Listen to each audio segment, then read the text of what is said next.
जी बिस्मिल्लाहिर्रहमानिर्रहीम, अस्सलाम वालेकुम। मैं हूं बिलाल अहमद। उम्मीद है आप सब खैरियत से होंगे। शहरी सिंध की सियासत में एक भौचाल उठा था, लेकिन उसमें एक डेडलॉक आ गया है। वो डेडलॉक कौन से धड़े की जानिब से है? जी हाँ, मैं बात कर रहा हूं MQM के तमाम तर धड़ों को यकजा करने का जो कह लीजिए ज़िम्मा और ज़िम्मेदारी उठाई है कामरान टसूरी गवर्नर सिंध ने। कहा यह जाता है कि एक धड़े की जानिब से कुछ ऐसी शराइत रख दी गई हैं जिसको तस्लीम करना, कबूल करना बाकी धड़ों के लिए मुमकिन दिखाई नहीं दे रहा।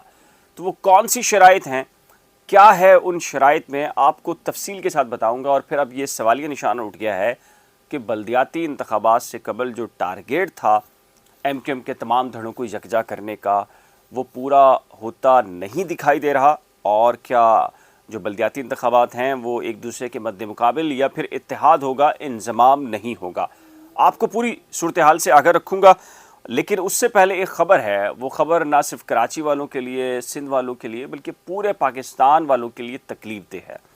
और वो ख़बर के बारे में जानना ज़रूरी है मेरे ख़्याल से, क्योंकि हमने अफ़गानियों और अफ़गानिस्तान के लिए बहुत कुर्बानियाँ दी हैं बतौर पाकिस्तान और पाकिस्तानी। वहाँ लड़ने का मामला हो, उनकी इमदाद का मामला हो, उसके नतीजे में जो असलहा कल्चर यहाँ पर आया, मंशियात कल्चर जो आया, फिर पाकिस्तान में जो ख़ुदकुश हमले जो हुए, फिर असलहा जो कुछ भी हुआ, जितनी ख़राबियाँ हुई सब के इल्म में है। शायद मेरे ख़्याल से इसको रिपीट करने की ज़रूरत नहीं है।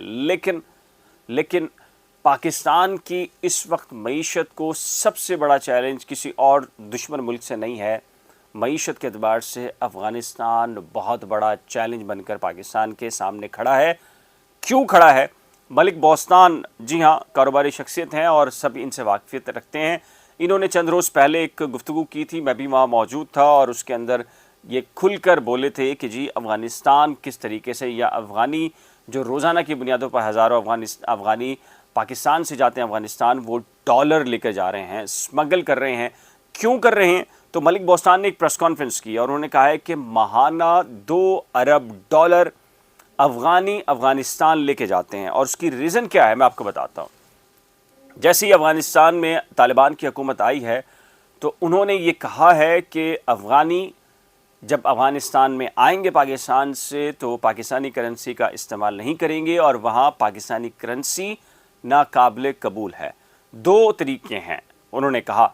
अफ़गानी अगर अफ़गानिस्तान में वापस आना चाहते हैं तो या तो डॉलर लेकर आएँ या फिर अफ़गान करेंसी लेकर आएँ। तो ज़ाहिर है कि चूँकि अफ़गानिस्तान की करेंसी पाकिस्तान की करेंसी से डेवलप हो गई है और ये शर्म का मकाम है पाकिस्तान और पाकिस्तानियों के लिए, तो अफ़गानी क्या कर रहा है, जितनी जमा पूंजी यहाँ जमा करता है वो यहाँ से डॉलर ख़रीदता है, डॉलर लेके जाता है अफ़गानिस्तान, और डॉलर जब वो लेके वहाँ जाता है तो यहाँ से डॉलर स्मगल होता है और वहाँ पर उसको दुगनी कीमत के अंदर जो अफ़गान करेंसी है वो उसमें बेच देता है और उसको मुनाफा होता है।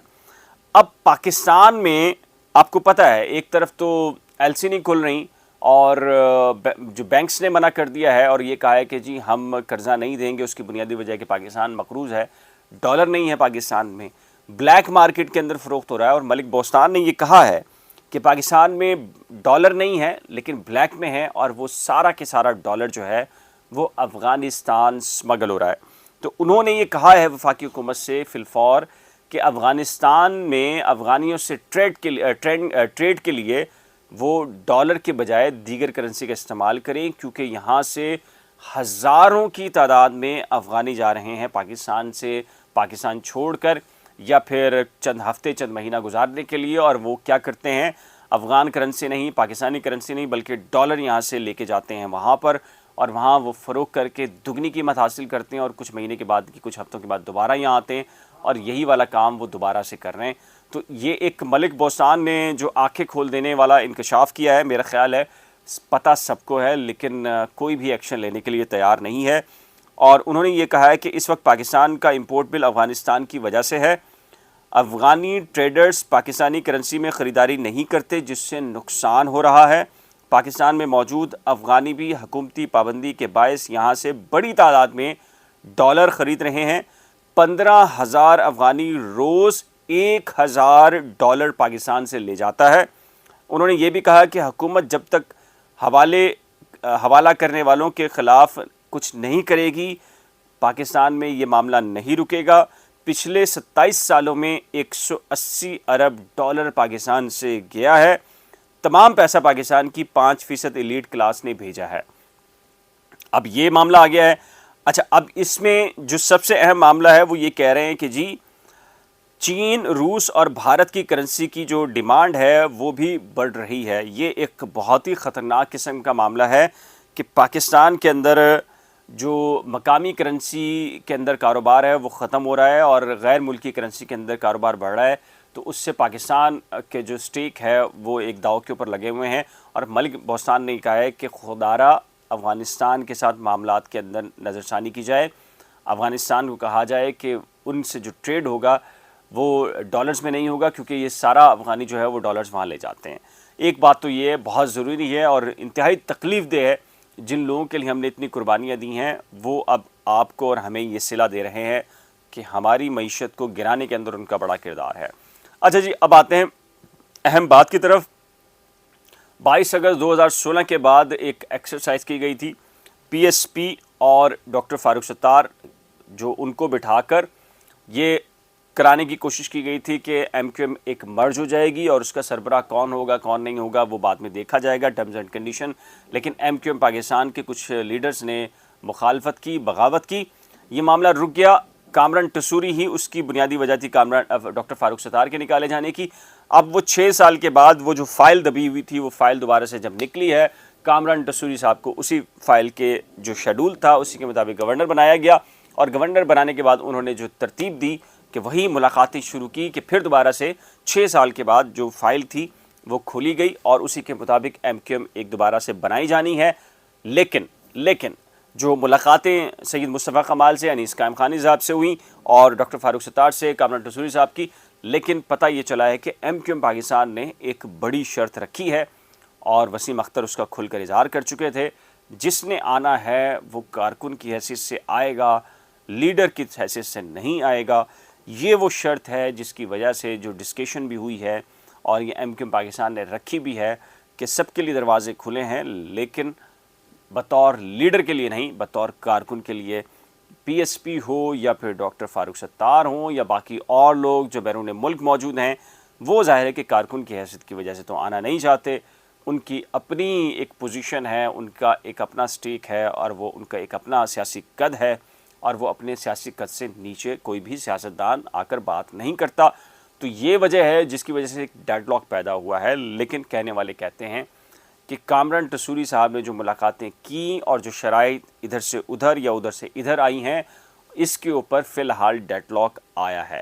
لگتا یوں ہے کہ شاید ملاقات کے لیے بٹھانا کامران ٹسوری صاحب کی ذمہ داری تھی، لیکن کہا جاتا ہے کہ اگر اچھے طریقے سے نہیں بیٹھیں گے تو پھر جن لوگوں نے بٹھانا ہے وہ پھر ان کے لیے دوسرا راستہ بھی ہوگا، اور وہ دوسرا راستہ یہ ہوگا کہ یعنی کہ جن کے ناک کے مسائل ہیں، انا کے مسئلے ہیں، وہ پھر ایم کیو ایم سے بھی ادھر سے بھی ادھر کے دھڑوں سے بھی مائنس ہو جائیں گے، اور پھر کچھ اور لوگ آئیں گے جو کہ ایک ایم کیو ایم کو چلا پائیں گے، ایک ایم کیو ایم کام کرے گی، سروائیو کرے گی۔ اور ایک ایم کیو ایم کے بارے میں آج سے 6 مہینے پہلے میں نے یہ کہا تھا، یہ منصوبہ بھی ہے کہ سندھ کے اندر سی ایم بھی اردو سپیکنگ ہوگا، اور سندھ کے اندر شہری سندھ کی صوبائی اور قومی اسمبلی کی جو سیٹس ہیں وہ بھی اتنی بڑھیں گی کہ پاکستان پیپلز پارٹی مشکل ہو جائے گا اس کے لیے سی ایم بنانا کسی اپنے من پسند کسی امیدوار کو، اور شہری سندھ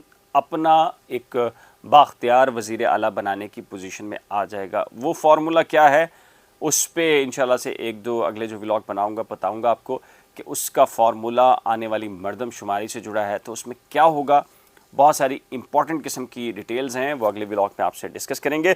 اس ولاگ سے متعلق آپ کی رائے کیا ہے؟ افغانستان، افغان کرنسی اور ڈالر سمگلنگ اور یہ ایم کیو ایم کے معاملات کے حوالے سے نیچے دیے گئے اپنے کمنٹ سیکشن میں اپنی قیمتی رائے کا اظہار ضرور کیجیے گا۔ ایک نئے ولاگ کے ساتھ جلد ملیں گے، لیکن جانے سے پہلے ریکویسٹ ہے کہ اگر آپ نے کرنٹ افیئرز بلال یا نئی کھوج میں سے کسی ایک کو بھی سبسکرائب نہیں کیا تو برائے کرم سبسکرائب، ویڈیو کو شیئر، لائک اور بیل آئیکن کو لازم پریس کیجیے گا۔ خدا حافظ۔